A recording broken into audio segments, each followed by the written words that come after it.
बच्चों मैं ये आपको लर्न करवा चुका कि किसी कैपेसिटर की दो प्लेट्स के बीच पूरे स्पेस को अगर किसी डाइलेक्ट्रिक मीडियम से फिलअप कर दूं जिसका डाइलेक्ट्रिक कांस्टेंट के है तो डाइलेक्ट्रिक का कैपेसिटेंस के टाइम से इंक्रीज हो जाएगा। अगर वैक्यूम में उस कैपेसिटर का कैपेसिटेंस सी नोट था तो डाइलेक्ट्रिक फिलअप करने के बाद के इंटू सी नोट हो जाएगा। लेकिन ऐसा भी होगा कि डाइलेक्ट्रिक की प्लेट्स के बीच एक सिंगल डाइलेक्ट्रिक होने के बजाय मल्टीपल डाइलेक्ट्रिक्स हों, कई डाइलेक्ट्रिक्स हों, तो कैपेसिटेंस किस प्रकार से मॉडिफाई होगा वो हमने लर्न करना है। ये लर्न करवाने के लिए मैं दो स्पेशल सिचुएशंस आपको समझाऊंगा। एक तो जब डाइलेक्ट्रिक्स प्लेट्स के बीच में सीरीज में फिलअप हो और एक जब वो पैरेलल में फिलअप हो। सीरीज और parallel filling of the dielectrics अगर हमें समझ में आ जाएगा तो अगर किसी और तरीके से भी फिल्डअप किए गए हैं तो भी हम कैलकुलेशंस कर सकेंगे। जैसे मैं सबसे पहले समझाऊंगा dielectrics in series. Series dielectrics in series का मायना ये है कि डायलैक्ट्रिक्स के सरफेसेस और डायलैक्ट्रिक्स के इंटरफेसेस प्लेट्स के पैरेलल हैं। अब इस प्रकार के डायलैक्ट्रिक की फिलिंग की प्रोसेस को मैं series insertion of dielectrics in between the plates कहूँगा।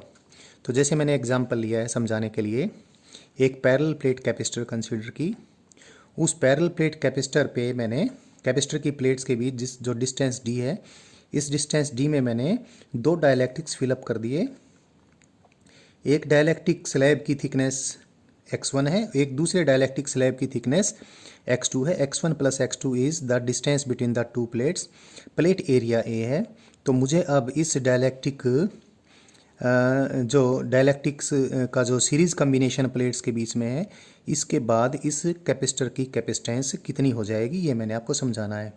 एक चीज़ आपको मालूम है, अगर डायलैक्ट्रिक्स नहीं होते यानी सिर्फ वैक्यूम होता तो इस कैपेसिटर की कैपेसिटेंस कितनी होती?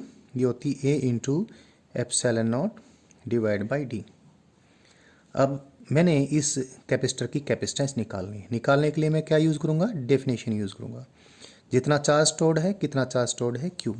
इस प्लेट पे पॉजिटिव क्यू चार्ज है, इस पे नेगेटिव क्यू चार्ज है। Q divide by potential difference between the two plates. तो जैसे ही मैं potential difference between the two plates निकालूंगा, क्यू और वी की रेशो लूँगा, सी निकल के आ जाएगी। देखते हैं अभी।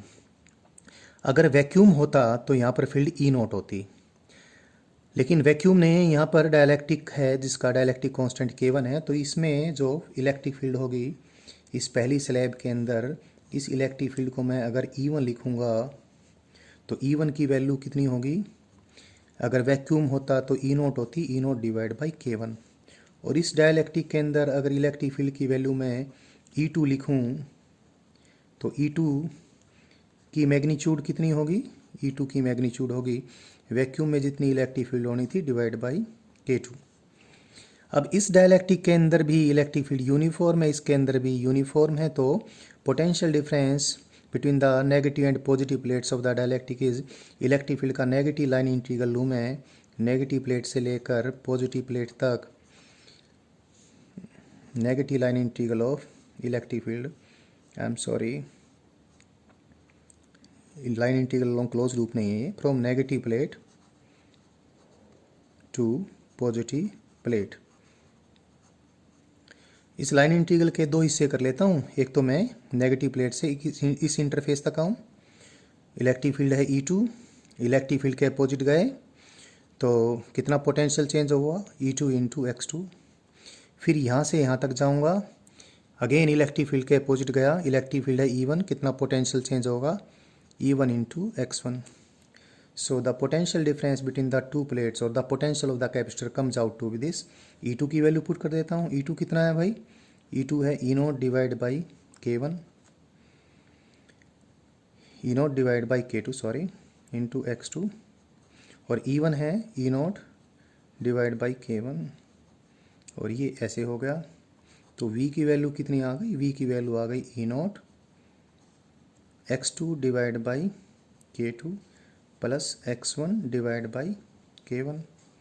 लेकिन ई नोट आपको मालूम है, अगर वैक्यूम होता तो इलेक्ट्रिक फील्ड कितनी होती कैपेसिटर प्लेट्स के बीच में? Charge on the plates divide by A epsilon not, x1 upon K1 plus x2 upon K2। So the ratio of Q to V, that is capacitance of this capacitor in which dielectrics are inserted in series comes out to be this. It is A into epsilon not, मैं Q और V की ratio ले लेता हूँ तो मेरे पास ये चीज़ आ जाएगी x1 divide by k1 plus x2 divide by k2।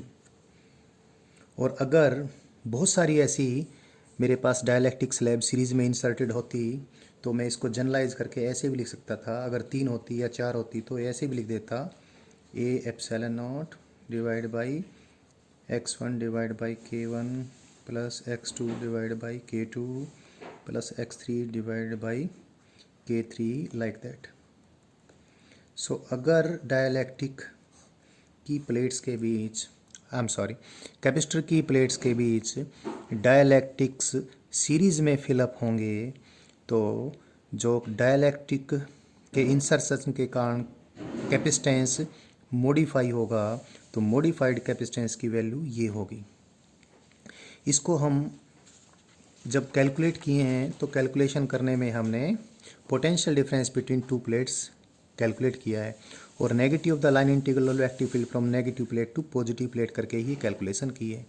लेकिन एक चीज़ देखें आप, अगर जो भी हमारे पास C की वैल्यू आई है, C की वैल्यू हमारे पास यानी सीरीज़ में अगर डायलैक्ट्रिक्स को मैंने इंसर्ट किया तो जो भी कैपेसिटेंस की वैल्यू आई थी वो कितनी आई थी, वो आई थी A into epsilon not divide by x1 k1 plus x2 k2 और ज़्यादा हैं तो ऐसे ही प्लस x3 k3 एट्सेट्रा। ऐसे अगर 1/, मैं C कंसीडर करूँ 1/C तो 1/C क्या आ जाएगा, इसका मैं उल्टा कर दूंगा। So it will come out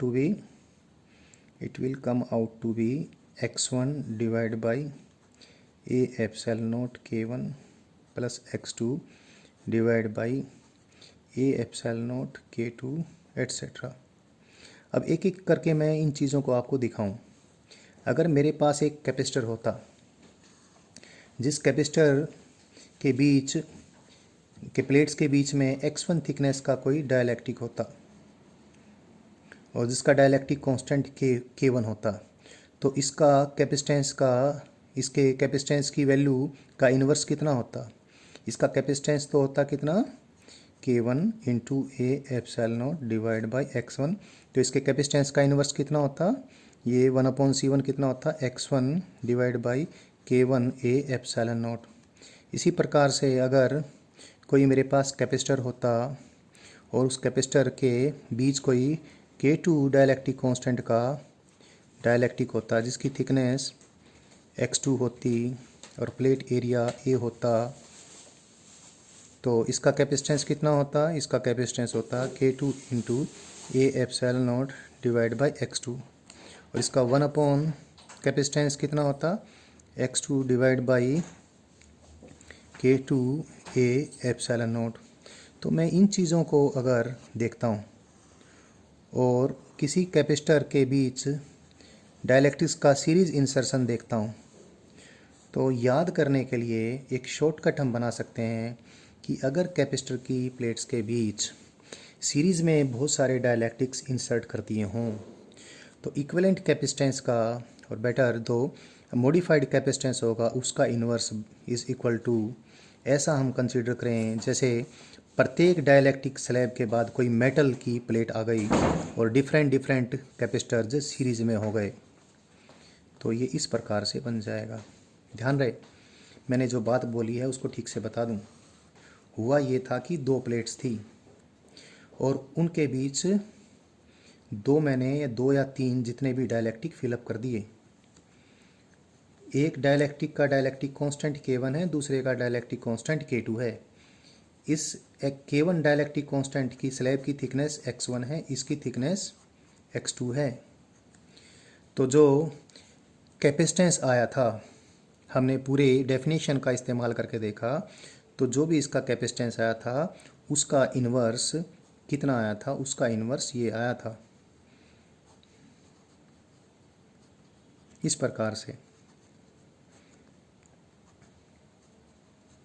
अगर ज़्यादा होंगे तो ऐसे ही चलता चला जाएगा।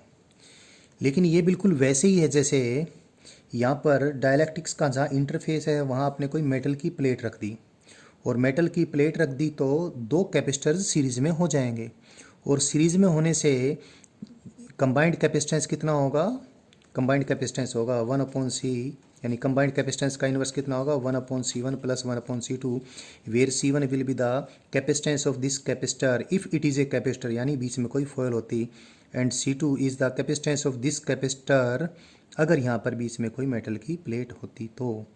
ध्यान रखना, मैंने अगर सीरीज़ के अंदर डाइलेक्ट्रिक्स की स्लैब को फिलअप किया है तो ऐसे कैपेसिटर की कैपेसिटेंस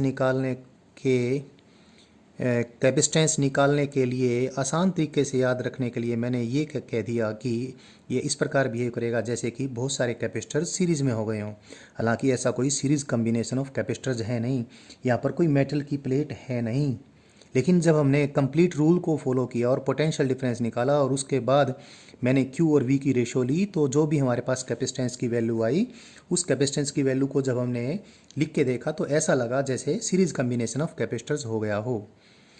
तो एक बात क्लियर है कि अगर कैपेसिटर की प्लेट्स के बीच बहुत सारे डाइलेक्ट्रिक्स सीरीज में हमने इंसर्ट कर दिए तो कोई सीरीज कम्बिनेशन ऑफ कैपेसिटर्स बेशक से ना बने, नहीं बनेगा सीरीज कम्बिनेशन ऑफ कैपेसिटर्स, लेकिन जो मॉडिफाइड कैपेसिटेंस होगा उसको निकालने के लिए हम एक तरीका आपको बता रहे हैं कि 1/c of the where C is the modified capacitance, the 1/c will be obtained in the same manner as if many capacitors are placed in series।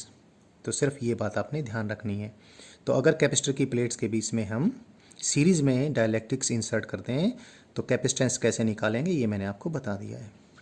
इसको मैं लास्ट में एक बार फिर इस फॉर्मूले को रिपीट करके बताऊं तो सही बात ये है कि मुझे इसको ऐसे लिखना चाहिए, A into epsilon not divide by summation of xi ki, where xi is the thickness of a dielectric slab whose dielectric constant is ki। अब मैं आपको अगर किसी डाइलेक्ट्रिक की प्लेट्स के बीच किसी कैपेसिटर की प्लेट्स के बीच किसी कैपेसिटर की प्लेट्स के बीच अगर डाइलेक्ट्रिक्स पैरेलल में फिलअप कर दूं तो कैपेसिटेंस किस प्रकार से मॉडिफाई होगा ये मैंने बताना है।